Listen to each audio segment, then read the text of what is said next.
خبروں کے سلسلے کو آگے بڑھاتے ہوئے بات کریں گے فیصل آباد میں سابقہ وفاقی وزیر عابد شیر علی کی اہلیہ کی وفات پر تعزیت کے لیے نون لیگی رہنماؤں کی آمد کا سلسلہ جاری۔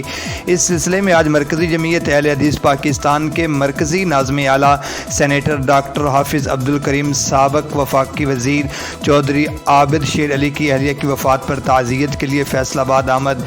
اس موقع پر خالد محمود اعظم آبادی ضلعی ترجمان مرکزی جمعیت اہل حدیث پاکستان بھی ان کے ہمراہ تھے۔ اس موقع پر میڈیا نمائندگان سے بات کرتے ہوئے جمعیت کے رہنماؤں کا کیا کہنا تھا، جانتے ہیں علی حسن صابری کی اس رپورٹ میں۔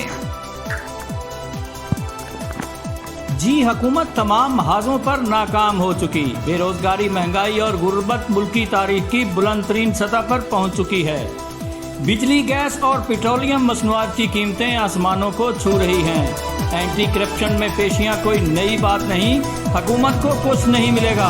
مسلم لیگ نون سے وفاداری کی سزا دی جا رہی ہے، مگر میرا اور میری جماعت کا دامن بالکل صاف ہے۔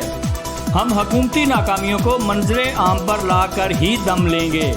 ان خیالات کا اظہار مرکزی جمعیت اہل حدیث پاکستان کے مرکزی ناظم اعلیٰ سینیٹر ڈاکٹر حافظ عبدالکریم نے سابق وفاقی وزیر چودھری عابد شیر علی کی اہلیہ کی وفات پر ان کے والد چودھری شیر علی سے اظہار تعزیت اور مرکزی جمعیت اہل حدیث فیصل آباد کے ذمہ داران سے ملاقات کے دوران کیا۔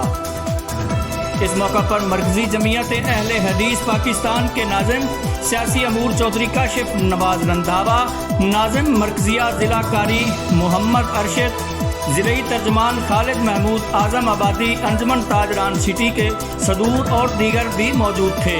انہوں نے مزید کہا کہ حکومت نے دعوے کے سوا کچھ نہیں کیا۔ اپنی ناکامیوں کا ملبہ سابقہ حکومت پر ڈال کر کب تک عوام کو بے وقوف بنایا جاتا رہے گا؟ چور چور کا شور مچا کر ملکی خزانے کو خالی کرنے کے ساتھ ساتھ ریکارڈ بیرونی قرضے حاصل کر کے ہر شہری کو گروی رکھ دیا گیا ہے۔ معاشی تباہی کے ساتھ ہمارے ایمان کو خراب کرنے میں بھی کوئی کسر نہیں چھوڑی گئی۔ قادیانی جماعت کو سپورٹ کرنے اور اسلام اور پیغمبر اسلام کی تعلیمات کو دینی نصاب سے ختم کر کے پی ٹی آئی کی حکومت نے بیرونی آقاؤں کی خوشنودی میں کوئی کسر نہیں چھوڑی۔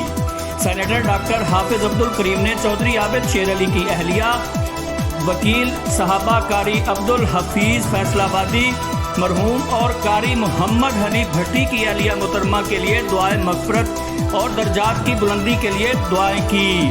جی